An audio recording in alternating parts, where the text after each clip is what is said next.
Good afternoon বন্ধুরা। বাড়ির সমস্ত কাজকর্ম সেরে রান্না বান্না করে আমি এই যে এখন একটা পথচারী বিড়াল চলে এসেছে, তাকে আমি দুধ দিলাম খাবার জন্য। এখন দেখুন সূর্য কিন্তু পশ্চিম দিকে চলে যাচ্ছে। আমাদের এখানে কিন্তু রোদ উঠেছে। আমার গাছের ফুলগুলো দেখুন, বাড়িতে এগুলো কিন্তু মাছি গাঁদা বলে, কিন্তু শীতকালে কিন্তু গোলাপ ভীষণ বড় হয়। কিন্তু এই গোলাপটার থেকেও এই গোলাপটা কিন্তু আমার ভীষণই বড় হয়। এই যে কুড়ি দেখতে পাচ্ছেন, বাড়ির সামনে রাস্তা, কত যে গাড়ি ঘোড়া যাবে, আর সমস্ত আমার বাড়ি ঘর নোংরা। দেখুন গাছের মধ্যে কত এই যে সব ধুলো পড়েছে তুলসী পাতায়। ঠাকুরকে পূজা দেওয়ার জন্য আমার প্রায়শই লাগে, মানে এভরিডে। গোপাল আছে ঘরে, গুরুদেব ভোলে বাবা আছে, ভোলে বাবাকে তো দিতে নেই। এই যে ফুল, আমি গাঁদা ফুল প্রত্যেক দিন কিনি। আমার বাড়িতে স্থলপদ্ম থাকা সত্ত্বেও আমি কিন্তু একটাও স্থলপদ্ম পাই না। প্রতিবেশী অনেক আমার কাকিমারা আছে, ভোর 3টের সময় উঠে আমার সব স্থলপদ্ম তুলে নিয়ে চলে যায়। ডালগুলো দেখুন কিভাবে ভেঙেছে। মানুষের মধ্যে মনুষ্যত্ব যদি না থাকে আর কী করা যাবে। আজকে সকালবেলায়, সকাল ঠিক না 10টা, তখন আমি কিন্তু এই যে দেখতে পাচ্ছেন সব এগুলো কিন্তু আমি পরিষ্কার করেছি, করে একটা জায়গায় সব জড়ো করে আগুন দিয়ে পুড়িয়ে দিয়েছি। আমি তাহলে কী কী রান্না করেছি আপনাদের সঙ্গে চলুন একটু শেয়ার করি। এই যে দেখতে পাচ্ছেন বড়ি কিনেছি 25 টাকা সব। এই যে সবজি সব প্যাকেটের মধ্যে বেঁধে রেখেছি, পেঁয়াজ, বেগুন, সিম, ওলকপি, পেঁপে সব বাজার করেছি। আজকে রান্না করেছি আজকে মুগের ডাল। এটা হচ্ছে পেঁপে আলুর তরকারি, কাঁচা লঙ্কা দিয়ে, কাঁচা লঙ্কা, আদা আর জিরে বাটা। আর এটা হচ্ছে মুগের ডাল সিম আর লাউ দিয়ে।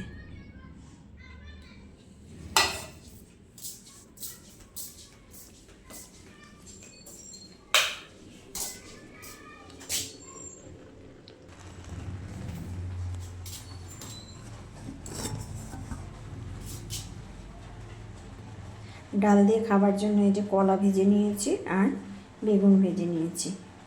সমস্ত রান্নাই শেষ হয়ে গেছে। এখন ভাতটা হয়ে গেলে ফ্যান গেলে দিয়ে আমি খাওয়া শুরু করব। দেখুন এই ভাতটা হতে ভীষণ সময় লাগে, ভীষণ। চালগুলো দেখুন কি মোটা মোটা। আমি অ্যাকচুয়ালি খাবার চাল নিই হচ্ছে নতুন বাজার, ওখানে আমাকে খুব সুন্দর চাল দেয়। আমি আবার একটু মানে কায়দা করে এবার ওই গোড়া বাজার থেকে চাল নিয়েছি, আর আমাকে চালটা ভীষণ মোটা দিয়ে দিয়েছে। চালটা দেখতে ফাইন, কিন্তু রান্না করতে ভীষণ টাইম লাগে। আমাকে চালটা সব কিছুটা ঠকিয়েছে। দেখুন এই যে কিরি পোকা ভর্তি। মানুষকে এত মানে বেইজ্জতি করে দোকানদাররা না। এটা নিয়েছে 1500 টাকা, 26 কেজি চাল। চালটা দেখুন দেখতে কিন্তু খুবই সুন্দর, কিন্তু রান্না করলে ভীষণই মোটা। দেখছেন চালটা কিন্তু খুবই সুন্দর, কিন্তু যখন রান্না করছি তখন কিন্তু এই চালটা মোটা হয়ে যাচ্ছে ভাতটা। এটা বলছে কালনা মিনিকেট। আপনাদের যদি জানা থাকে বলবেন তো এটা কী চাল। আমাকে যেটা বলে দিয়েছে আমি সেটাই বিশ্বাস করে এনেছি। কি করব বলুন, চাল তো খুব একটা ভালো চিনি না, যেটা বলে সেটাই নিই। এর মধ্যে কিন্তু কিরি পোকা হয়ে গেছে। সাদা, এই যে সাদা চাল এই যে ভেঙে যাচ্ছে। চালটা ভীষণ ঠকিয়ে দিয়েছে এই দোকানদার। ঠকাক, মারে হরি রাখে কে, তা আমাকে হরি কোনো দিনই ঠকাবে না, এটা আমি জানি।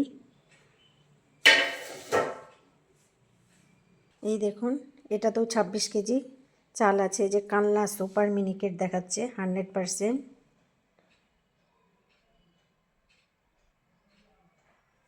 এই যে 26 কেজি, এটাও নিয়েছে 1500 টাকা। আমার এইরকম ধোয়া ওঠা ভাত খেতে কিন্তু খুবই ভালো লাগে। ভাতের মধ্যে এই যে করলা সেদ্ধ দিয়ে দিয়েছি।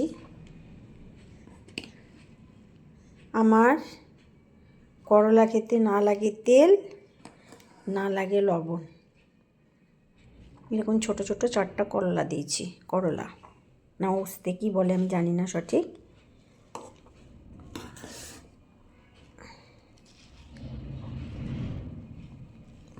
এতটা ভাত কিন্তু আপনারা ভাববেন না আমি একাই খাবো, আমার অনেক সঙ্গী সব আছে পোষ্য, তাদেরকেও আমি দেব।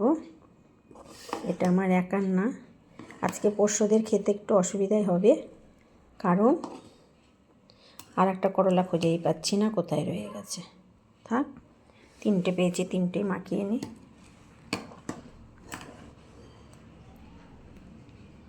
এত ভাত নেব না। এরকম গরম গরম ধোয়া ওটা ভাত আপনি যদি আমাকে লবণ আর একটু সর্ষের তেল দিয়ে দেন, তাতেই কিন্তু আমার খাওয়া হয়ে যাবে। এই যে খাবার নিয়ে বসে পড়েছি। পেঁপের তরকারিটা কাঁচা লঙ্কার তরকারি বলে এরকম দেখতে লাগছে, কিন্তু উপায় নেই। একটা কালে খুব ঝাল মশলা তেল খেয়েছি।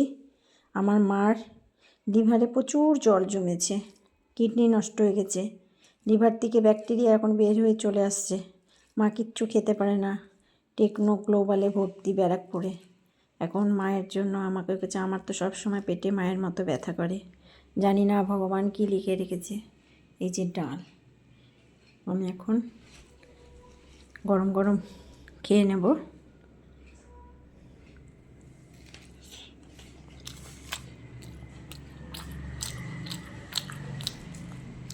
ভিডিওটা যদি আপনাদের ভালো লেগে থাকে, লাইক, শেয়ার এবং সাবস্ক্রাইব করে নেবেন। আর ভিডিওটা প্রথম থেকে শেষ অবধি দেখার অনুরোধ রইল। পেঁপেটা খুব সুন্দর কিন্তু সেদ্ধ হয়েছে বন্ধুরা। দেখা হচ্ছে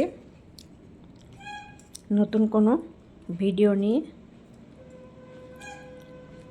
ততক্ষণের জন্য টাটা, বাই বাই।